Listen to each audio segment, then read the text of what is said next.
네, 반갑습니다. 오늘 이제 반야심경과 성공부 이 책의 이제 298쪽인데요.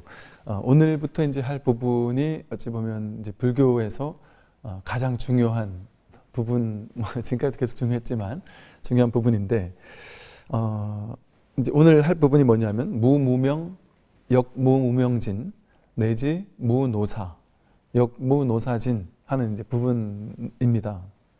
그리고 이제 무고진멸도 여기까지예요. 이것은 무무명, 이게 무명도 없고 무명이 다함도 없고 내지는 노사도 없고 노사가 다하는 것도 없고 또 고진멸도도 없다, 이제 이런 말인데요. 이제 무명에서부터 12연기라고 알려진 무명, 행식, 명색, 유깁, 촉수, 애취, 유생, 노사라고 해서 무명부터 시작해서 노사로 끝나는 12가지 12연기가 있어요. 근데 앞으로 말씀을 드릴 텐데 그 12연기가 없다라는 거예요. 그리고 12연기를 멸해야 한다 이러거든요. 12연기 12가지 지분을 멸해야 한다. 무명을 멸함으로써 노사라고 대표되는, 노병사로 대표되는 괴로움이 소멸되기 때문에 이 12연기 지분을 각각 다 멸해 없애야 된단 말이죠. 다 하게 해야 된단 말이죠. 여기서 보면 무명도 없고 무명이 다 하는 것도 없고 또 노사도 없고 노사가 다 하는 것도 없다. 그러니까 우리가 보통 알고 있기로는 12연기를 통해서 괴로움의 원인이 무엇인지를 살펴보고 12연기를 통해서 괴로움의 원인을 알았으니까 그 원인을 하나씩, 괴로움의 원인을 하나씩 제거해야 된다는 거예요. 그래서 괴로움의 원인을 하나씩 제거하고 나면 결국 모든 괴로움이 다 소멸된다, 이렇게 우리가 알고 있단 말이죠. 그런데 그런 것도 없다고 얘기를 하고 있어요. 근데 이렇게밖에 이야기할 수 없는 그 이유가 있습니다. 이제 그것을 공부하기 위해서는 먼저 12연기가 뭔지를 알아야 하고 또 이제 고진멸도라는 사성제가 뭔지를 이제 알아야 되는 게 먼저겠죠. 그래서 불교에서 어찌 보면 제일 어려운 교리가 12연기고요. 또 불교의 모든 교서를 총합해 놓은 게 사성제거든요. 그런데 사성제는 그대로 12연기를 이제 설명하고 있는 거고 12연기가 또 그대로 사성제를 설하고 있는 거예요. 그래서 12연기와 사성제는 뗄래야 뗄 수 없는 관계이기도 해요. 그래서 사성제와 12연기가 불교에서 많은 사람들이 가장 어려워하고 또 가장 힘들어하고 그런 부분입니다. 근데 이제 어쨌든 이 12연기와 사성제 부분을 공부하는 데 있어서는 이 어려운 부분이지만 이것들이 그냥 단순히 현학적이고 어렵기만 해서 내 삶에 아무런 도움이 되지 않는다면 굳이 우리가 이걸 배워야 될 필요가 없을 겁니다. 그런데 제가 대학 다닐 때 이제 12연기 배워서 막 쓰고 그랬던 기억이 나거든요. 중간고사, 기말고사 같은 거 할 때 12연기를 다 쓰고 설명하시오. 이제 하나하나를 다 쓰고 했던 기억이 나요. 그때만 해도 이거를 무명, 행식, 명색, 촉수, 유생, 노사 하면서 외우고 각각 특징을 적고 이제 이랬던 기억이 나거든요. 그러면서 느낌이 어땠냐면 어쩌라고 이렇게 어려운 거를 그래서 뭐 어쩌란 얘기야 이러면서 그냥 공부를 했던 기억이 납니다. 근데 이제 어쩌라고 하는지 거기에 대해서 우리가 알아야 된단 말이죠. 그래서 이 불교의 교리를 공부하는 것들이 이 공부에서도 무조건 뭐 필수이지는 않겠지만 그래도 이런 것들을 이제 우리 지혜를 알아야 우리가 삿된 쪽으로 공부를 하면 과정에서 잘못된 쪽으로 빠지지 않고 삿된 쪽으로 흘러가지 않고 내가 바르게 가고 있구나를 알 수 있어요. 그래서 이 불교 이 교리, 좀 어찌 보면 좀 교리적인 이야기일 수도 있지만 아주 중요한 그 부분입니다. 또 상당히 놀라운 부분이에요.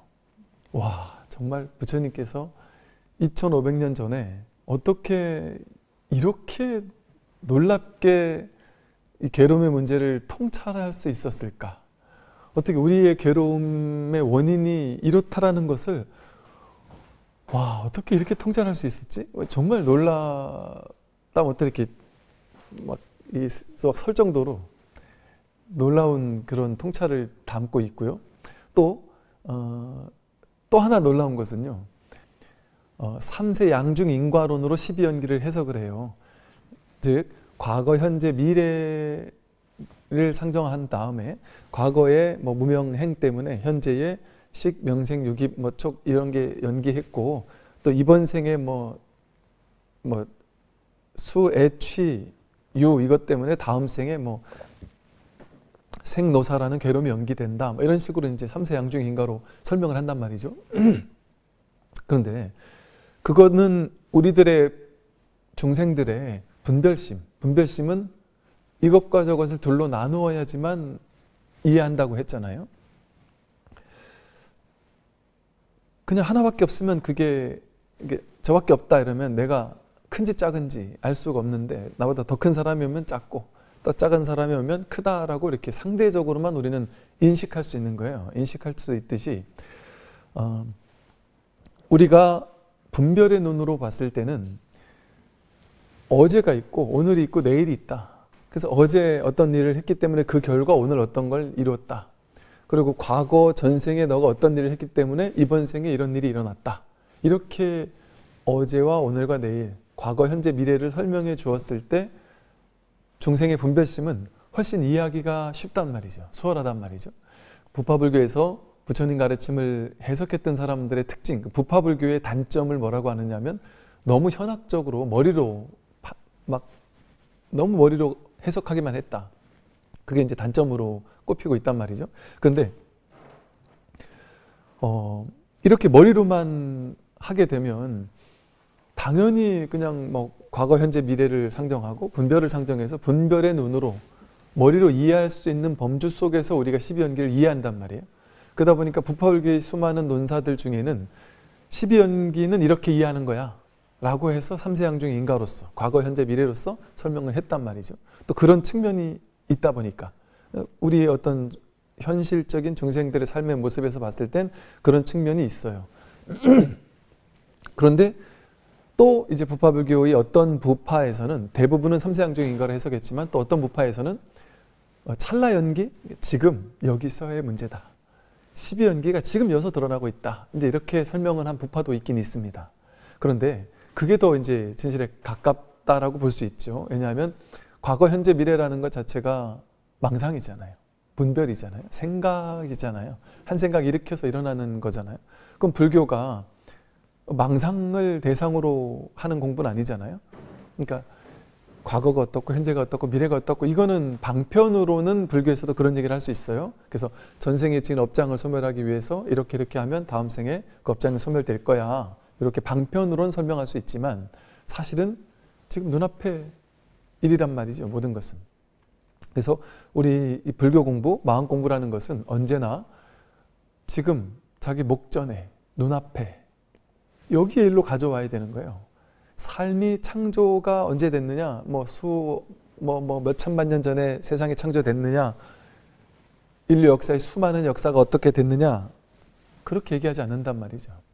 지금 눈앞에서 창조되고 있는 거예요. 눈앞이 전부란 말이죠. 이것이 삶의 전부예요. 모든 것이에요. 근데 우리는 생각을 하면 과거, 현재, 미래가 있고 공간이 또 따로 다른 공간이 있고 다 분별이 된단 말이죠. 근데 그건 분별의 세계다. 그래서 눈앞으로 가져왔을 때 이 12연기가 어떻게 우리가 해석을 지금 눈앞에서의 12연기를 해석해야 되거든요. 그래서 그렇게 또 해석을 해보면 이 12연기라는 것이 참 정말 놀라운 통찰이구나 하는 것을 진짜 소름 끼침을 금할 수 없습니다. 그러니까 우리가 철학 시간 같은 데 보면은 온갖 동서고금의 다양한 철학들을 배울 수 있잖아요. 근데 단순히 그냥 우리가 철학이라고 본다 쳤을 때 이렇게까지 정교한 어떤 철학을 구사한 사람이 없지 않았을까 이런 생각이 들어요. 이제 12연기와 사성제는 함께 이해를 해야 한다라고 말씀을 드렸어요. 근데 이제 우리 이 책에서는 그 사성제를 먼저 일단 간략하게 먼저 설명을 하고 그러고 난 다음에 이제 12연기에 대해서 공부를 하고 그래서 사성제가 이것이고 12연기가 이것이구나를 먼저 공부한 다음에 그리고 사성제를 설명할 때 12연기에 대해서 좀 12연기는 너무 어려워서 한 번 해서 확 이해되진 않을 거예요. 그래서 어쨌든 지금은 뭐 반야심경 또 교리 공부하는 시간이니까, 그러니까 사성제 설명하면서도 간단하게는 12연기를 터치하고 지나가겠지만 그 이후에 12연기를 본격적으로 공부할 때 좀 더 구체적으로 설명을 해드리도록 하겠고요. 그렇게 사성제와 12연기, 이것을 또 사성제 안에는 고진멸도 사성제에서 도성제, 팔정도도 같이 들어가죠. 중도와 팔정도가 들어가고, 이렇게 사성제, 중도, 팔정도, 그리고 12연기까지는 이제 공부를 할 거란 말이죠. 그렇게 공부하고 나서 왜 이제 비로소 무명도 없고 무명도 다함도 없고 내지는 노사도 없고 노사가 다함도 없으며 고진멸도도 없다라고 했는지, 그때 가서 이제 우리가 이 말을 이제 와닿을 수 있단 말이죠. 사성제는 우리가 잘 알고 있는 그 니까야든지 아함경 교설에 보면 이런 말로 사성제 가르침을 대표할 수 있어요. 비구들이요, 움직이는 모든 동물들의 발자국이 모두 코끼리의 발자국에 포섭될 수 있고, 코끼리의 발자국이야말로 가장 큰 것과 같이 어떤 가르침이든 그것들은 모두 사성제에 포섭된다. 이렇게 설명을 했어요. 즉 불교의 핵심이 뭐냐? 그럼 사성제다 이 말이에요. 모든 불교의 가르침은 사성제를 드러내고자, 사성제를 명확하게 하고자, 사성제가 우리 삶에 구현되고자 해주기 위해서 등장한 거란 말이죠. 그래서 사성제를 공부하면 사성제 속에 10연기가 들어있고 10연기 속에 지금까지 배웠던 오온, 12처, 18개가 다 들어있어요. 업과 윤회에 대한 무명과 12연기만 해도 벌써 이 12가지가 다 나오듯이, 그래서 우리가 지금까지 앞에서 우리가 오온에 대해서 공부했고요. 또 12처, 18개에 대해서 공부를 했습니다. 그게 먼저 나왔던 이유도 여기 있어요. 그것들을 이제 알고 있는 그 바탕 위에서 우리가 사성제와 12연기를 공부할 수 있기 때문에, 그래서 이 사성제가 불교의 총설이에요. 핵심이에요. 그래서 불교는 뭐냐 이렇게 물어보면 불교는 해탈인데요.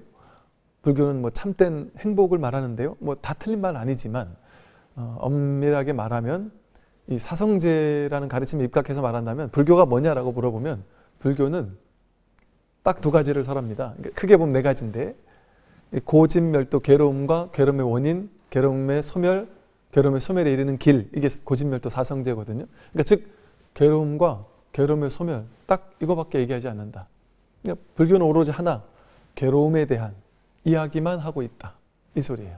그 말은 괴로움에서 벗어났다면 불교가 필요 없겠죠. 마치 제가 이런 비유를 들었을 거예요. 건강한 사람은 건강을 찾지 않잖아요. 그냥 건강하게 살 뿐이지.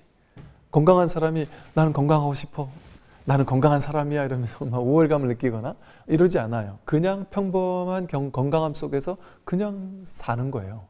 그런데 건강한 사람에겐 건강이 따로 없는 거죠. 그냥 너무 자연스럽잖아요. 있는 이대로가 건강이니까 건강을 따로 찾지 않는단 말이에요. 그리고 나는 건강한 사람이야 라고 막 환희심 나면서 외치고 다니지 않아요. 그런데 어떤 사람은 건강을 찾을까요? 건강이 인생일 때 가장 큰 목표가 될까요?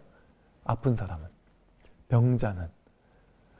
건강이 무너진 사람은 다른 뭐 돈이 필요하겠어요? 뭐가 필요하겠어요? 내가 당장 내일 죽을지도 모를 만큼 큰 병이 찾아왔다면 그 사람에게 돈이 중요하겠습니까?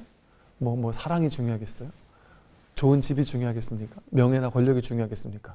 오로지 병 낫는 거, 건강이 가장 중요해진단 말이에요. 그러니까 병이 있는 사람에게는 병 낫는 게 가장 중요한 일인 거예요. 그리고 병자에게는 병 낫는 사람이, 병 나은 사람, 병 하나도 없는 건강한 사람이 가장 부러움의 대상이겠죠. 와, 나도 저렇게 되면 얼마나 좋을까 이러겠죠, 그죠? 이것과 똑같습니다. 그래서 부처님은 이 사성제 비유를 들 때 이런 병자의 비유를 들었어요. 병이 찾아왔다라는 것이 고성제예요. 내가 아파졌다는 거예요. 이제 괴로움, 고통, 병이 생겼다라는 거죠. 병이 생기고 난 사람에게는 병을 해결하는 게 제일 중요하단 말이에요. 그러니까 이 병의 원인이 뭔지를 알고 원인을 해결해야 되고 병의 원인을 제거할 수 있는 방법이 필요하단 말이죠. 그걸 설명하는 게 사성제고요. 그러다 보니까 고집 멸성제라고 하는 괴로움의 원인이 다 해결됐어요.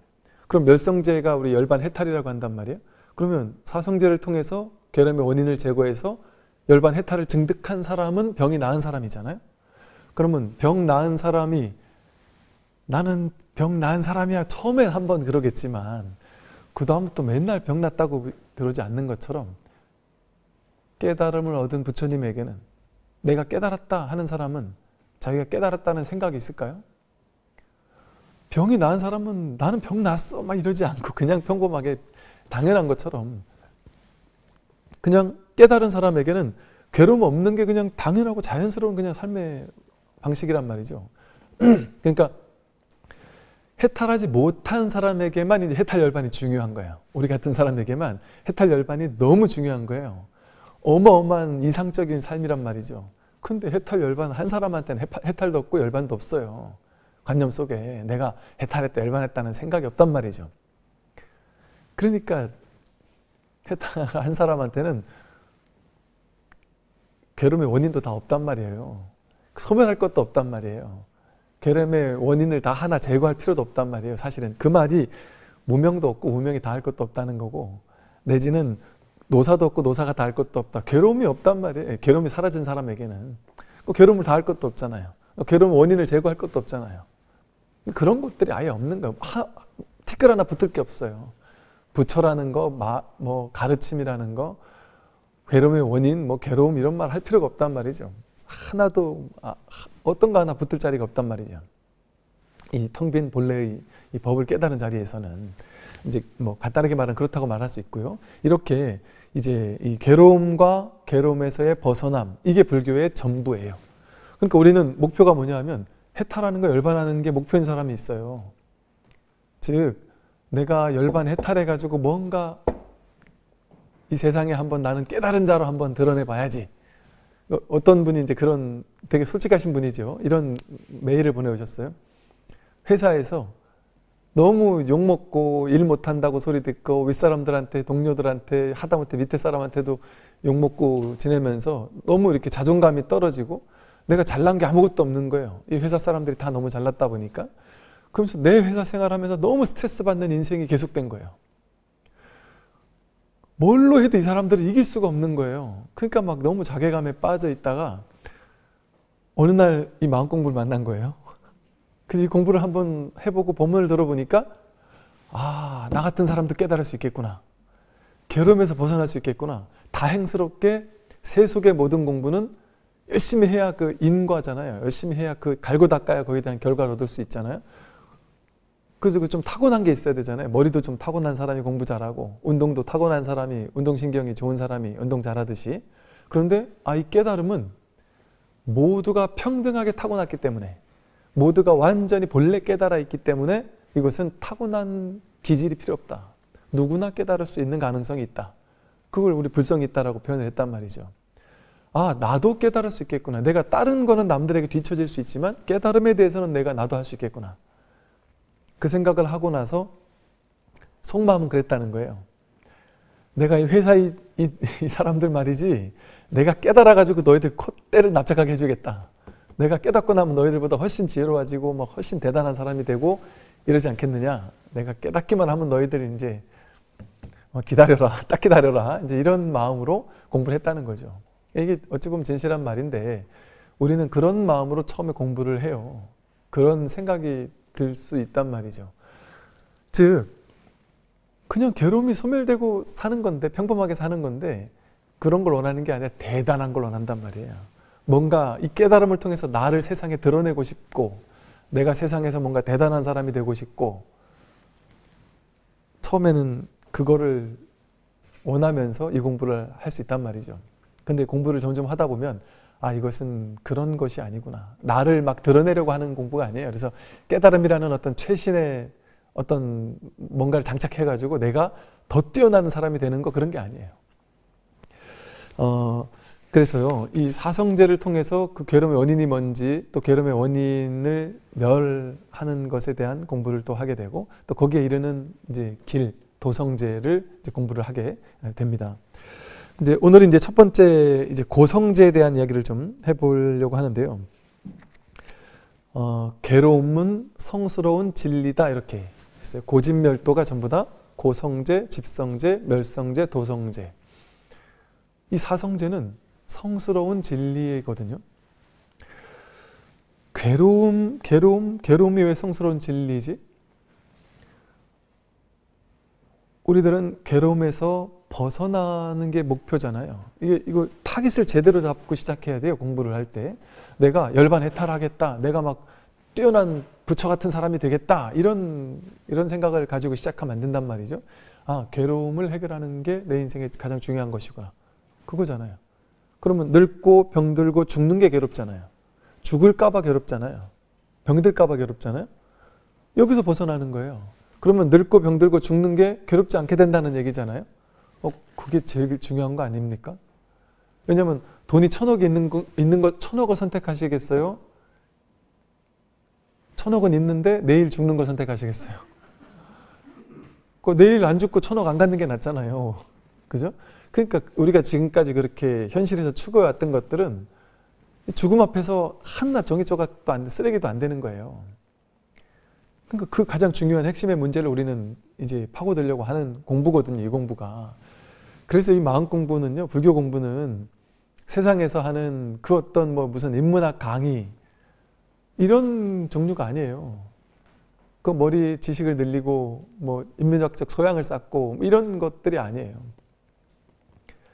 이건 그 모든 것들의 근원을 곧바로 꿰고 들어가는 정말 삶의 진실이 무엇인지를 확인하는 공부예요. 이 부처님 가르침의 정말 핵심을 우리가 공부한다는 것은 그런 정도의 공덕이 아니에요. 여러분 그냥 여기저기 공부하러 배우러 다니는 것 중에 나 불교 하나 있어. 나 영어도 배우고 필라테스도 배우고 뭐도 배우는데 나 불교도 배워. 그게 아니에요. 이거는 지금 전부를 하고 있는 거예요. 전부를. 내 인생의 전부. 이 온 우주 전체가 손안에 딱 들어오는 일이라니까요. 이 공부는. 삼천 대천세계가 진짜 부처님 손바닥이라고 하듯이 여기 딱 잡히는 일이라니까요. 이거는 결코 작은 공부가 아니에요. 제가 이렇게 얘기하는 이유는 불교 홍보하기 위해서 이런 얘기를 하는 게 아니라 그러한 마음 자세로 공부를 해야 된다는 얘기예요. 그냥 우리는 보통 이제 습관적으로 이 학원 저 학원 저 학원 저 학원 가가지고 거기서 조금 공부하고 에너지 투여해서 공부하고 이러잖아요. 그러니까 중요한 일 있을 때 중요한 일 먼저 이 일은 내 죽어도 해야 돼 이러는 게 있고 그 다음에 두 번째, 세 번째, 네 번째 중요도가 다르잖아요. 뭐랄까 그 중요도 측면에서 마음에서의 중요도 측면에서 이 공부는 어찌 보면 이 공부는 해두고만 안 두고만이라고 많은 사람은 생각할 거 아니에요. 근데 필라테스가 됐든 영어학원이 됐든 이런 거는 내가 돈 내고 가는 거니까 비싼 돈 냈으니까 안 배울 수 없잖아요. 그러니까 그건 중요하다고 생각해요. 돈까지 냈으니까. 근데 이 불교 공부하는 거는 법문 듣고 하는 거는 절에 가서 법문 듣고 하는 건 돈 드는 것도 아니고 아무 때나 가도 되잖아요.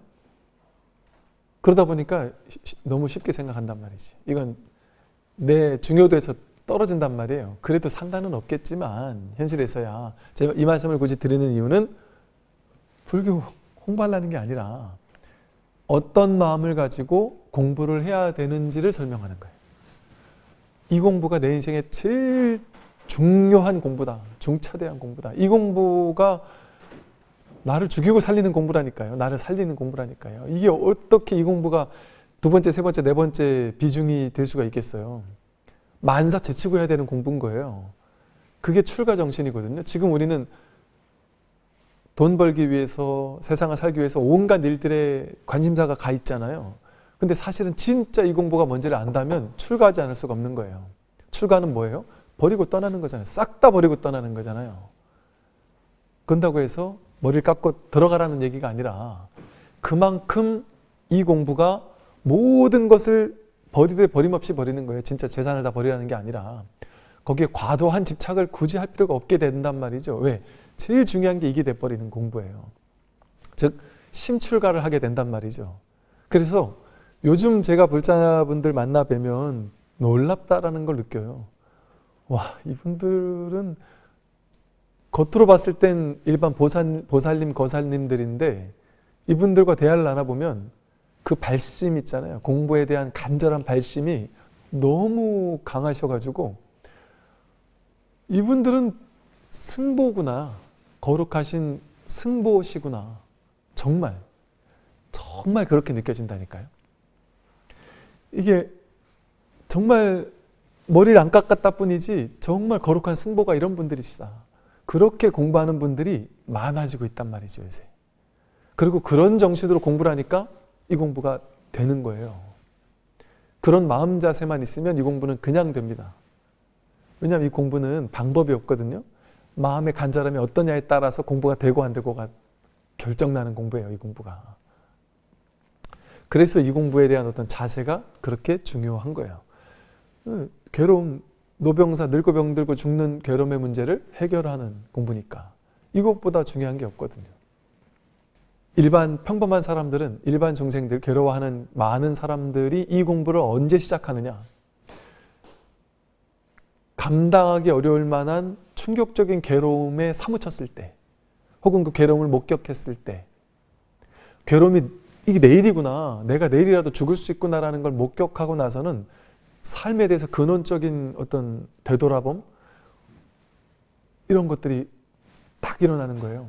어떤 친구가 예를 들어 교통사고 나서 죽을 뻔했다. 거의 뭐 죽기 직전에 살아났다. 아니면 또 당신과 가장 내가 좋아하던 사람, 사랑하던 사람이 죽는 것을 목격했다. 그럴 때 너무 충격적인 거예요. 저는 이제 젊은 분들이 어제까지 멀쩡하게 그냥 건강하시던 분이 갑자기 운동하러 간다 그랬다가 자전거 타다 떨어져 돌아가신 분도 계시고, 동네 뒷산 이렇게 자전거 가지고 산에도 많이 다니더구만요. 산에 자전거 타고 가다가 내려오다가 돌아가신 분도 계셨고,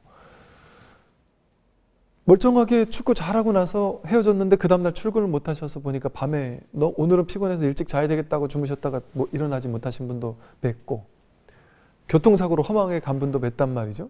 근데 그럴 때 그 주변에 있는 사람들이 엄청 큰 충격에 사로잡힙니다. 어제까지 이렇게 멀쩡하게 살아있던 사람이 이렇게 허망하게 간단 말이야? 이게 너무 큰 충격인 거죠. 그럴 때 나도 이렇게 죽을 수 있는 거구나. 내가 지금까지는 돈, 명예, 권력, 지위 앞만 보고 달려오면서 내 인생에서 중요한 게 뭔지, 내가 중요하게 여기는 것들이 사람마다 다 다르잖아요. 그것만 보고 앞만 보고 달려왔거든요. 그러다가 문득 이 괴로움이라는 문제에 딱 실질적으로 접하고 나면 충격을 받아요. 정신적인 어떤 멘탈이 나가죠. 충격을 한번 받아요. 그러면서 나도 이렇게 죽을 수 있구나. 나도 이렇게 늙고 병들 수 있구나. 그러면서 늙고 병들고 죽는다라는 이 괴로움의 근원적인 질문을 던지게 돼요. 이 괴로움에서 벗어나는 게 더 중요하지 않을까? 이런 근본적인 질문을 던지게 됩니다. 사실은 이게 이제 고성제거든요. 괴로움이 성스러운 진리일 수 있는 이유가 여기 있습니다. 우리는 괴로움을 당했을 때 왜 남들은 괴롭지 않아도 나한테만 이렇게 괴로움이 와야 돼? 나도 남들처럼 승승장구하고 행복하고 좋은 일만 있으면 좋겠는데 왜 내 인생만 이렇게 괴로워야 되지? 이렇게 세상을 탓하기 쉽잖아요. 그런데 이 마음 공부의 입장에서 보면 인생에서 아주 큰 괴로움을 만났다. 그것은 괴로움이라고 하는 성스러운 진리를 만난 겁니다. 이거를 아직까지도 만나지 못한 사람은, 그래서 승승장구하느라고 승승장구하고 있는 그 달콤함에 취해 있는 사람은 탐욕과 욕망에 아직 취해 있느라고 삶의 진실을 보려고 하지조차 않는 사람이에요. 그러니까 사실은 젊은 사람들은 앞만 보고 달려갈 길이 너무 많잖아요. 하고 싶은 게 많고 성취할 게 많고 성취하는 즐거움이 재밌고 이렇잖아요. 그러니까 그 재미에 취해서 이 공부를 돌아볼 수 없어요.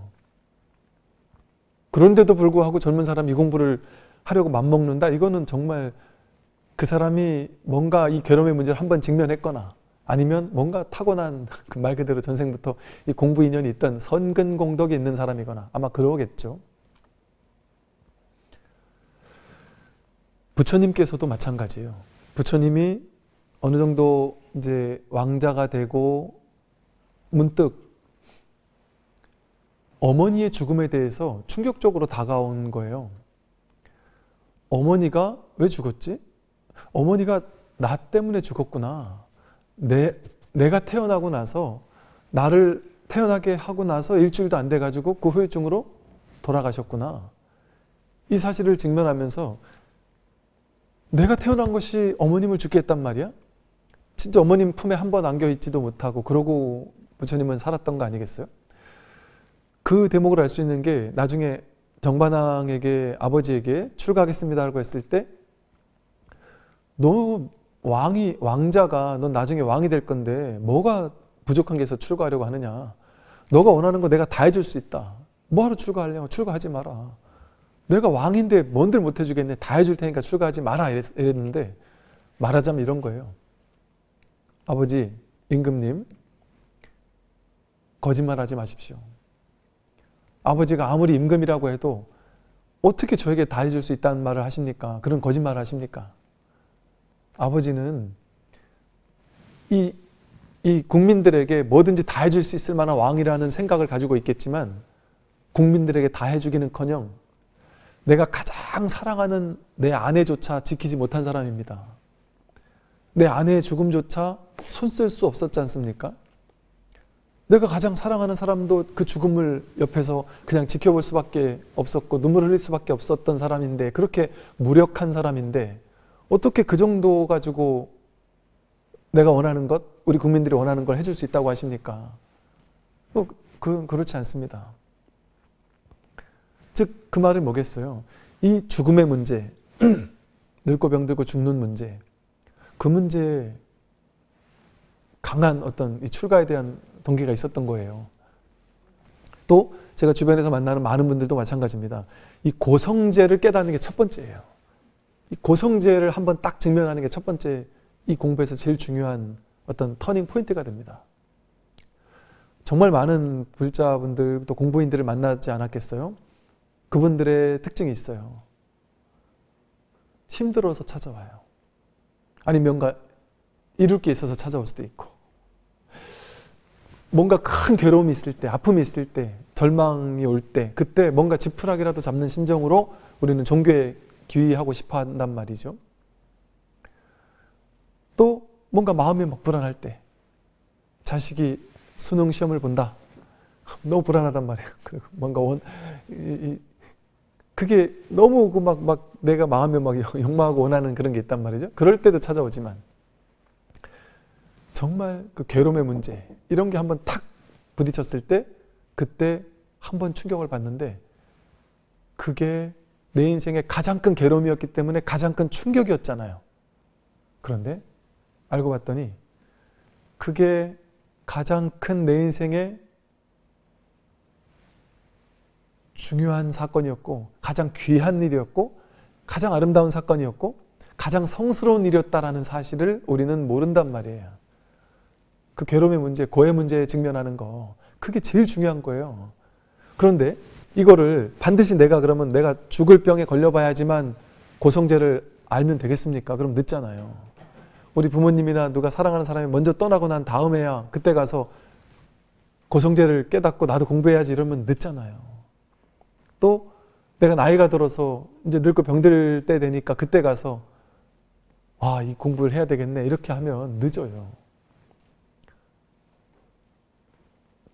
저도 사실 요즘에 갑자기 이 책을 보면은 눈이 너무 아파요.